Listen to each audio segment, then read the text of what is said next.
Selamat datang di channel Pemuja Malam. Jangan lupa like, share, and subscribe ya. Terima kasih. Chapter 22. Mendadak menikah. Entah apa yang ada di dalam pikiran Alice, Vera tak peduli akan itu. Asalkan wanita itu setuju untuk menikah dengannya. Itu saja sudah cukup untuknya, sebelum wanita di sebelahnya ini berubah pikiran. Tapi bagaimana jika mama dan papaku bertanya? Aku tak mungkin menyembunyikanmu dari keluargaku. Tentunya aku ingin mereka tahu siapa anak dan istriku. Bara berencana sepulang dari Lombok akan langsung mengatakan pada kedua orang tuanya tentang siapa wanita yang akan ia nikahi. Tetapi kesibukan yang harus ia lakukan membuat dirinya belum sempat mengatakan hal tersebut. Dan kini Alice justru melarangnya. Perkenalkan saja aku dengan identitasku yang baru. Jika pada akhirnya mereka tahu, maka biarkan mereka tahu dengan sendirinya. Aku hanya tak ingin menghadapi banyaknya pertanyaan saat ini. Beri aku waktu dan space untuk tenang sejenak. Apa kamu tahu? Kembali ke dalam keluargamu sudah cukup membawa beban di hatiku. Terutama bertemu kembali dengan adikmu itu. Aku tidak mau muncul sebagai Alice yang malang. Jelas Alice membuat semuanya pun kembali terdiam. Baiklah, aku akan menuruti keinginanmu, tapi aku tidak jamin bisa menutupi semua itu selamanya. Karena pada akhirnya, kedua orang tuaku pun juga harus tahu. Jika kamu tak nyaman bersama mereka, aku akan membawamu tinggal di rumah kita. Hanya ada kita bertiga di rumah itu. Tidak perlu, aku ingin Noah mengenal kakek dan neneknya dari sebelah Dedi lebih dulu. Jadi tak masalah jika kita tinggal di rumah kedua orang tuamu terlebih dulu. Bukankah Mama Jelita dulu pernah bilang, jika anak-anaknya menikah, ia lebih suka anak-anaknya itu hidup bersama dalam satu rumah besar itu, secara berdampingan. Jawab Alice cepat. Bara memicingkan matanya menatap wanita yang baru saja setuju menikah dengannya itu. Sebagai seorang pengacara, instingnya begitu tajam. Baiklah, aku harap tak ada sesuatu yang sedang kamu sembunyikan dariku. There isn't any, jawab Alice dengan senyum tipis. Dari balik pintu kamar, Alice memperhatikan Bara yang sedang bermain dengan Noah. Di kamar bocah itu, mereka berdua tampak begitu akrab satu sama lain. Kamar bernuansa biru dengan gradasi abu-abu. Di bagian dinding, terdapat gambar seorang astronot yang menancapkan bendera negara di bulan. Sedangkan di bagian langit-langit, terdapat narasi bintang Scorpio. Di lantai bertaburan mainan, sedangkan di ranjang dengan spray bergambar Ultraman merah itu, terdapat banyak kado yang belum tersentuh sama sekali. Bara tak main-main memanjakan anaknya. Pria itu seakan memindahkan isi toko mainan ke dalam kamar putranya. Sudah 1 jam mereka berdua bermain bersama. Terima kasih banyak, Uncle. Aku suka dengan semua kado yang kamu berikan. Bibir Noah mengembangkan sedikit senyum pada Bara. Walau dibesarkan di luar negeri, Noah fasih berbahasa Indonesia dengan baik karena Ellie selalu mengajarkan bocah itu bahasa asalnya. Sesekali saja bocah itu mencampur kedua bahasa tersebut. Bara membalas senyuman putranya dengan mengusap rambut Noah lembut. Hatinya berdenyut nyeri mendengar panggilan yang Noah sematkan untuknya. Uncle.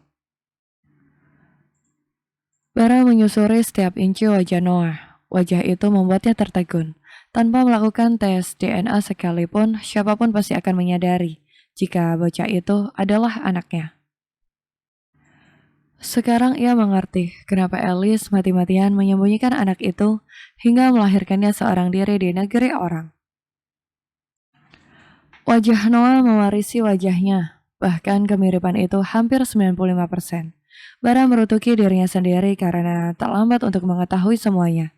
Ia melewatkan 5 tahun umur anaknya begitu saja.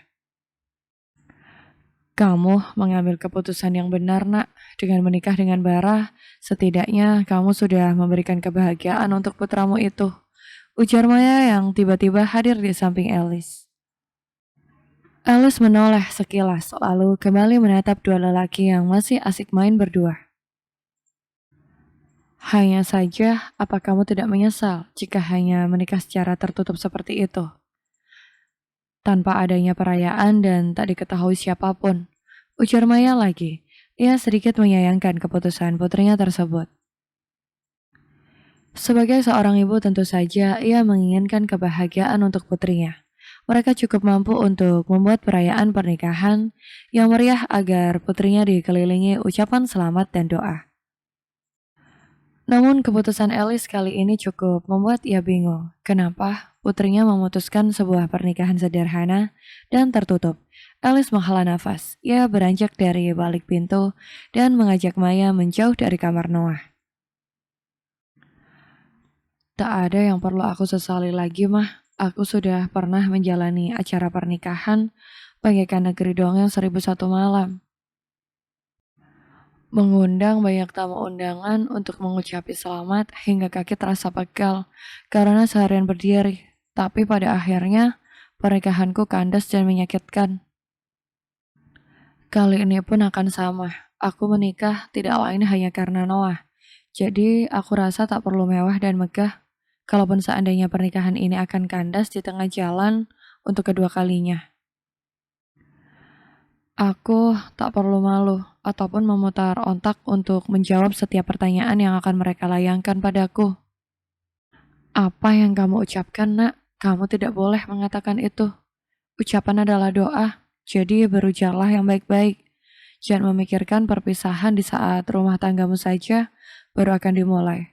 Tegur Maya pada putrinya. Ia tak suka dengan pemikiran putrinya itu. Alice tak menghiraukan teguran Maya. Wanita itu lebih memilih untuk pergi menuju lantai bawah, membantu pelayan untuk menyiapkan makan malam untuk mereka. Astaga, kamu cantik sekali, Nak. Maya memutari tubuh Alice, menatap putrinya dari ujung kaki hingga bawah dengan penuh kekaguman. Alice tampak begitu memukau dalam balutan kebaya model klasik serta make up flawless yang melekat di kulit wajahnya yang cantik. Ibu satu anak itu tampak begitu anggun dan rupawan, bak boneka hidup. Berkat MUA yang piawai memainkan kuas make up, ujar Alice melemparkan pujian pada lelaki kemayu yang mengoles wajahnya selama 1 jam itu. Bukan karena Eike Chin, tapi memang wajah Ye aja yang cantik paripurna. Hingga Eike bisa maksimal merias wajah Ye. Eike yakin suami Ye pasti kelepek-kelepek melihat wajah Ye nanti. Goda pria kemayu tersebut. Tubuh kekarnya sangat tidak cocok dengan tank topping serta celana pendek jeans sepanjang setengah paha yang ia kenakan. Rambut panjang serta make up tebal menghiasi wajah dengan rahang yang tegas itu. Bisa saja kamu kalau memuji membuat aku melayang, tapi terima kasih banyak atas bantuannya. Aku puas. Alice menatap dirinya sendiri di pantulan cermin. Ia seakan tak percaya jika dirinya bisa secantik itu. Tanpa sadar, Alice menyunggingkan sedikit senyum di bibirnya. Pernikahan ini bukanlah pernikahan pertama untuknya, tetapi ada rasa berbeda yang ia rasakan di hatinya. Setelah siap, Alice dan sekeluarga pergi ke tempat yang sudah disiapkan Bara untuk ijab kabul. Sebuah masjid yang cukup besar terletak tak jauh dari rumah wanita itu. Di dalam masjid telah menunggu Bara dengan setelan jas hitam melekat pas di tubuhnya. Ia duduk di hadapan penghulu serta beberapa orang yang akan menjadi saksi pernikahan mereka. Menyadari pengantin wanitanya telah tiba, Bara menoleh. Lelaki itu tak berkedip sedikit pun. Melihat calon istrinya tiba bersama kedua orang tua, adik serta putra mereka yang tampan. Alice dibimbing untuk duduk di sebelah calon suaminya. Acara ijab kabul pun berlangsung dengan hikmat. Hingga kata sah menghema, Alice merasakan desir di hatinya. Jantungnya berdegup dengan kencang. Mulai hari ini, ia kembali menyandang status nyonya muda Apsara. Bara meraih tangan Alice untuk menyematkan cincin pernikahan mereka di jari manis wanita yang lentik itu. Juga telah resmi menjadi istrinya. Kebahagiaan membuncah di hati pria itu, seakan ada ribuan kupu-kupu yang menggelitik perutnya.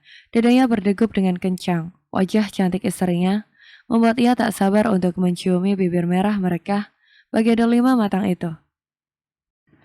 Takdir yang mempertemukan mereka, maka takdir juga yang mempersatukan mereka. Dalam ikatan suci yang disebut pernikahan.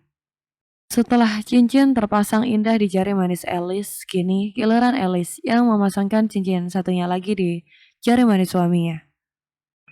Lalu mencium punggung tangan suaminya sebagai salam pertanda hormat pada lelaki yang telah sah menjadi nahkoda yang akan membawa kapal mereka berlayar.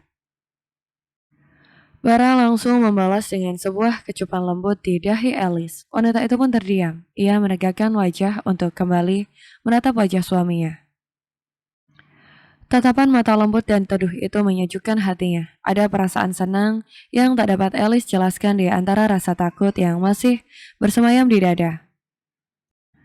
Selamat untuk kalian berdua. Mama harap pernikahan ini akan menjadi pernikahan kalian selamanya. Ujar Maya tulus pada Bara dan juga Alice yang datang menyalaminya. Robert memeluk tubuh Bara layaknya dua orang teman yang telah lama akrab.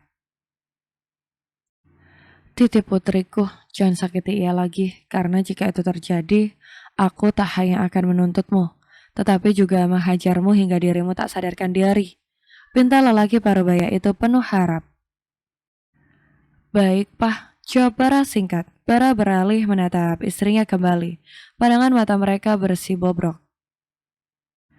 Alice masih terdiam mendapati tatapan intens yang diberikan Bara padanya. Cukup membuat jantungnya berdetak tidak karuan. Bibirnya terasa keluh untuk mengeluarkan sepatah kata saja.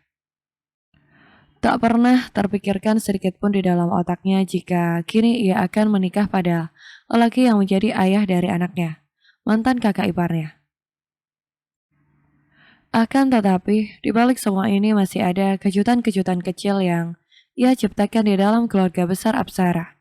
Sudut bibir Alice sedikit tertarik ke atas. Ia begitu menantikan momen itu terjadi. Setelah acara akad nikah di masjid, mereka semua kembali pulang ke rumah. Tak ada acara lain setelahnya, hanya sekedar acara makan-makan dan membagikan santunan pada anak yatim saja. Tak ada pesta ataupun iring-iringan pengantin, seperti yang Alice lakukan dulu saat ia menikah dengan Gavin.